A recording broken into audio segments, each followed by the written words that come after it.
Hello viewers, welcome to Deeps Mathematics 23.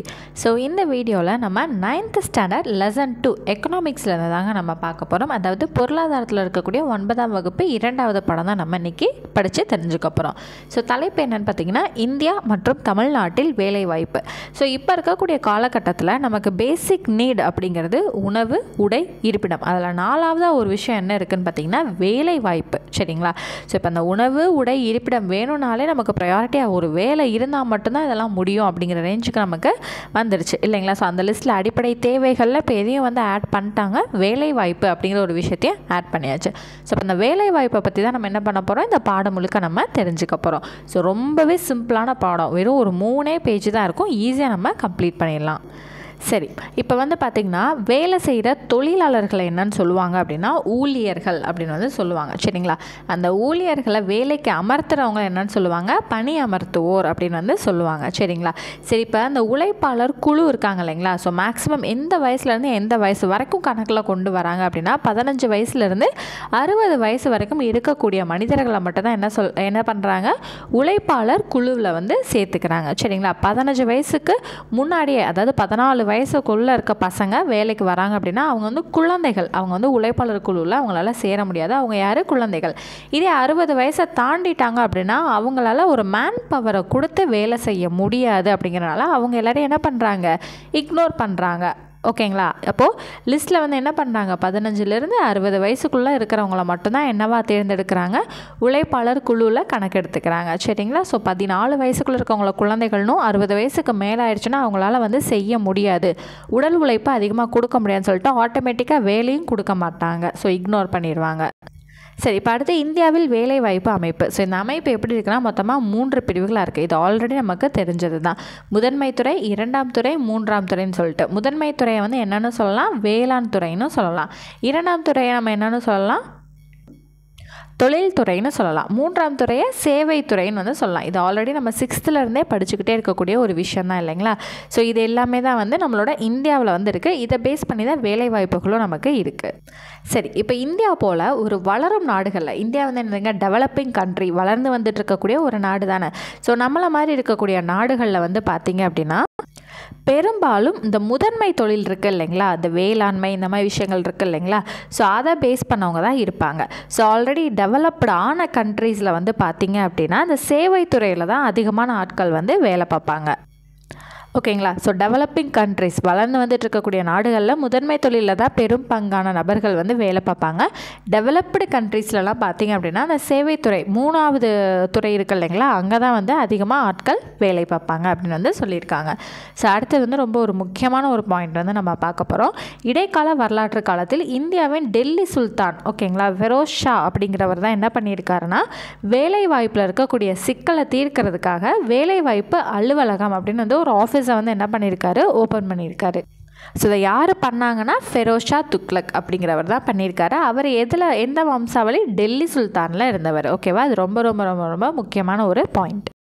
So மேலே வந்து பார்த்திங்கன்னா இன்னொரு பாயிண்ட் இருக்குது. 1972லேருந்து 1973 அந்த ஒரு வருஷத்துக்குள்ளே அதில் இருந்து அடுத்த 4 பத்தாண்டுகளில் வேலைவாய்ப்பு வளர்ச்சி எவ்வளோ சதவீதம் ரைஸ் ஆகிருக்கு அப்படின்னா 2% வந்து நமக்கு ரைஸ் ஆகிருக்கு. ஓகேங்களா?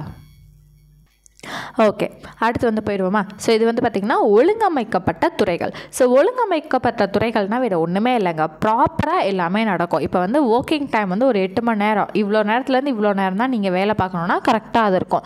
உங்களுக்கான சேலரி இதுதான் சொல்லி பேசுகிறாங்க அப்படின்னா கரெக்டான சேலரி இருக்கும். விடுப்பு இருக்கா, அதாவது லீவ் இருக்கா அப்படின்னா அதுவும் வந்து கரெக்டாக நடக்கும். அதாவது பிளான் பண்ணி கொடுக்குறாங்க இல்லைங்களா? ஸோ அதுதான் என்னது, ஒழுங்கமைக்கப்பட்ட துறைகள். பிளான் பண்ணது இல்லாமல் அதை ஃபாலோ பண்ணணும். ஓகேங்களா? ஸோ இங்கே கீழே வந்து கொடுத்துருக்காங்க பாருங்கள். ஒழுங்கமைக்கப்பட்ட துறையில் நல்ல ஊதியம், நிர்ணயிக்கப்பட்ட வேலை நேரம், ஊதியத்துடன் கூடிய விடுமுறை, மருத்துவ உதவித்தொகை மற்றும் காப்பீடு போன்றவை வழங்கப்படும். ஸோ இதை மேஜராக வந்து பார்த்தோம் அப்படின்னா கவர்மெண்ட்டில் வேலை செய்கிறவங்கள வந்து சொல்லலாம். ஸோ ஒழுங்கமைக்கப்படாத துறைகள் அப்படின்னு வந்து பார்த்திங்கன்னா ப்ராப்பராக இருக்காது. 12 மணி நேரம் 16 மணி நேரம் வேலை வாங்குவாங்க, சரியான சம்பளம் வந்து இருக்காது. ஸோ அவங்களுக்குன்னு எந்த ஒரு பெனிஃபிட்ஸுமே இருக்காது, அதை கேட்குறதுக்கு யாருமே இருக்க மாட்டாங்க. அதுதான் என்னது, ஒழுங்கமைக்கப்படாத துறைகள் அப்படிங்கிறது. ஓகேங்களா? அவ்வளோதான். அந்த மாதிரி ஜென்ரல் கருத்துக்கள் தான் வந்து உள்ளே இருக்கும். அடுத்தது வந்து பார்த்திங்கன்னா பொதுமக்கள் துறையும் தனியார் துறையும். இது வந்து நமக்கு ஆல்ரெடி தெரியும். பப்ளிக் செக்டார், ப்ரைவேட் செக்டார் நம்ம ஆல்ரெடி படிச்சுட்டு தானே இருக்கோம். ஸோ பொருளாதார நடவடிக்கையின்படி அதோட அடிப்படையில் பொதுத்துறை தனியார் துறைன்னு சொல்லிட்டு இந்த துறைகளை 2 வகையாக வந்து நம்ம வகைப்படுத்தி காட்டலாம். ஸோ இது வந்து ஆல்ரெடி நம்ம படிச்சுட்டே இருக்கிறது தான். ஸோ அடுத்து வந்து பாருங்கள், பொதுத்துறைக்கும் தனியார் துறைக்கும் இருக்கக்கூடிய வேறுபாடுகள். ஸோ இது வந்து பொதுத்துறை சேவை நோக்கத்தோடு வந்து செயல்படுது, தனியார் வந்து லாப நோக்கத்தோடு செயல்படுது. இங்கே சொத்துக்கள் எல்லாமே அரசாங்கத்துக்கு சொந்தமானது. இங்கே சொத்துக்கள் வந்து ஒரு தனி நபருக்கோ இல்லை அந்த கம்பெனியோட குழுவினருக்கோ வந்து சொந்தமானதாக இருக்கும். ஸோ அடுத்து அங்கே வேலை பார்க்கக்கூடிய ஊழியர்களுக்கு அரசாங்கத்தினால சம்பளம் வந்து நிர்ணயிக்கப்படுது. இங்கே ஊதியம் வந்து அந்த கம்பெனியோட முதலாளினால தான் வந்து நிர்ணயிக்கப்படுது. ஸோ அடுத்து வந்திங்கன்னா வேலைவாய்ப்பு அமைப்பு. ஸோ இதில் வந்து ஒரு 3 விதமாக வந்து இருக்குதுங்க. ஒன்று வந்து பார்த்திங்கன்னா அதிகரித்து வரும் சுய வேலைவாய்ப்பு. அடுத்து நிறுவனங்கள் ஒரு சில நிரந்தர ஊழியர்களை பயன்படுத்துதல். அப்படி இல்லாட்டி அக்ரிமெண்ட் போட்டு வந்து ஸ்டாஃப்ஸை வந்து எடுத்துக்கிறது. ஒன்று வந்து சுய வேலைவாய்ப்பு, தனக்குத்தானே ஒரு பிஸ்னஸ், சின்னதாக ஒரு பிஸ்னஸ் வந்து ஸ்டார்ட் பண்ணிக்கிறது. இன்னொன்று செகண்ட் பாயிண்ட் என்ன சொல்லியிருக்காங்க, அவங்களுக்குன்னு சொல்லிட்டு ஒரு பெர்மனண்ட்டான ஸ்டாஃப்ஸ் வந்து இருப்பாங்க. ஸோ அந்த ஸ்டாஃபாக விருப்பப்பட்டு வெளியேறினா தான், கம்பெனி அவங்கள வந்து வெளியேற்றாது. ஸோ இல்லை அப்படின்னா இன்னொன்று என்ன பண்ணாங்க, அக்ரிமெண்ட் போட்டு இப்போ நீ வந்து 5 வருஷம் எங்களுக்காக வேலை பார்க்கணும், 10 வருஷம் எங்களுக்காக வேலை பார்க்கணும்னு சொல்லிட்டு அக்ரிமெண்ட் போட்டு எடுத்துக்கிற ஊழியர்கள். மூணாவதாக வந்து பார்த்திங்கன்னா பகுதி நேர வேலைவாய்ப்பு, பார்ட் டைம் ஜாப் இருக்குது இல்லைங்களா, அது. ஸோ இந்த மாதிரி வேலைவாய்ப்புகள் வந்து 3 வகை வந்து படுத்தலாம் அப்படின்னு சொல்லிட்டு இருக்குது. எல்லாம் ஓகே. தமிழ்நாட்டில் என்ன மாதிரி வேலைவாய்ப்புகள் போக்கு இருக்குது அப்படின்னு பார்த்திங்கன்னா, மெஜாரிட்டி பார்த்தோம் அப்படின்னா நமக்கு நாட்டின் மொத்த உள்நாட்டு உற்பத்தியில் ஒரு கடுமையான வீழ்ச்சி ஏற்பட்டுள்ள போதிலும் தமிழகத்தில் விவசாயம் தான் அதிக பேருக்கு வேலை கொடுத்துருக்கு அப்படிங்கிறத சொல்கிறாங்க. ஸோ தமிழ்நாட்டை பொறுத்தளவில் விவசாயம் தான் வந்து மெயினாக வந்து கருதப்படுது அப்படின்னு சொல்கிறாங்க. ஆனால் தமிழ்நாட்டில் வந்து பார்த்திங்க அப்படின்னா குறைந்த வருமானங்கள் தான் வந்து ஈட்ட முடியுது அப்படிங்கிறதையும் சொல்கிறாங்க. ஓகேங்களா, சரி. அடுத்தது வந்து எதை பற்றி பார்க்க போகிறோன்னா, இருவேல்பட்டுவில் வேலைவாய்ப்பு. இருவேல்பட்டுங்கிறது ஒன்றுமே இல்லைங்க, ஒரு கிராமம். சரிங்களா. ஸோ அந்த கிராமம் வந்து கரெக்டாக இப்போ சிந்துவெளி நாகரிகம் தான் கரெக்டாக வந்து வடிவமைச்சு கொண்டு போயிருக்காங்க. அங்கே எல்லாமே பர்ஃபெக்டாக இருந்துச்சு, அந்த மாதிரி பார்க்குறோம் இல்லைங்களா. ஸோ அதே போல் இந்த இருவேல்பட்டில் வந்து பார்த்திங்க அப்படின்னா எல்லாமே பர்ஃபெக்டாக இருக்குது. அந்த கிராமம் முழுக்கவே மக்கள் வந்து வேலை பார்க்குறாங்க அப்படிங்கிற மாதிரி விஷயங்கள் வந்து இருக்குது. சரிங்களா. ஸோ அதான் இந்த வேலை வாய்ப்பு அப்படிங்கிறது இருக்குது இல்லைங்களா, அதுதான். சரி, இந்த கிராமத்தை என்னன்னு சொல்கிறாங்க அப்படின்னா ஸ்லேட்டர் கிராமம் அப்படின்னும் சொல்கிறாங்க. சரிங்களா, அவ்வளோதான். இந்த கிராமத்தை ஃபர்ஸ்ட் டைம் வந்து ஆய்வு செய்கிறதுக்காக ஒருத்தவர் வந்து வந்திருக்காரு. ஸோ அவர் எங்கே வேலை பார்த்துட்டு இருந்தவர் அப்படின்னு பார்த்திங்கன்னா சென்னை பல்கலைக்கழகத்தில் வேலை பார்த்துட்டு இருந்தவர். ஸோ இங்கே கொடுத்துருக்காங்க பாருங்கள். சென்னை பல்கலைக்கழகத்தில் பணியாற்றி வந்த கில்பர்ட் ஸ்லேட்டர் அப்படிங்கிறவர் ஃபர்ஸ்ட் டைம் தன்னோட ஸ்டூடெண்ட்ஸ் எல்லாருமே கூட்டிகிட்டு வந்து இந்த கிராமத்தில் ஆய்வு செஞ்சுருக்காரு. எப்போனா 1916. சரிங்களா, அவ்வளோதான். ஸோ இதுக்கடுத்து பார்த்திங்கன்னா இந்த லெசனே வந்து அவ்வளோதான் கம்ப்ளீட் ஆகிடுச்சு. இந்த சர்வே மாதிரி கொடுத்துருக்காங்க இல்லைங்களா, இது எல்லாமே அந்த கிராமத்தை பேஸ் பண்ணி தான் வந்து கொடுத்துருக்காங்க. சும்மா ரீட் அவுட் பண்ணி பாருங்கள், போதும், அவ்வளோதான். ஸோ இதோட இந்த லெசன் வந்து நமக்கு கம்ப்ளீட் ஆகிடுச்சு. ஸோ நான் வீடியோவோட ஸ்டார்டிங்லேயே சொன்னது போல் மொத்தமே ஒரு 3 பேஜ் தான் இந்த பாடம். டக்குன்னு வந்து நமக்கு போயிடும். ஸோ இம்பார்ட்டன்ட் பாயிண்ட்ஸுங்கிறதும் உங்களுக்கு இந்த பாடத்தில் ரொம்பவே குறைவாக தான் இருக்கும்.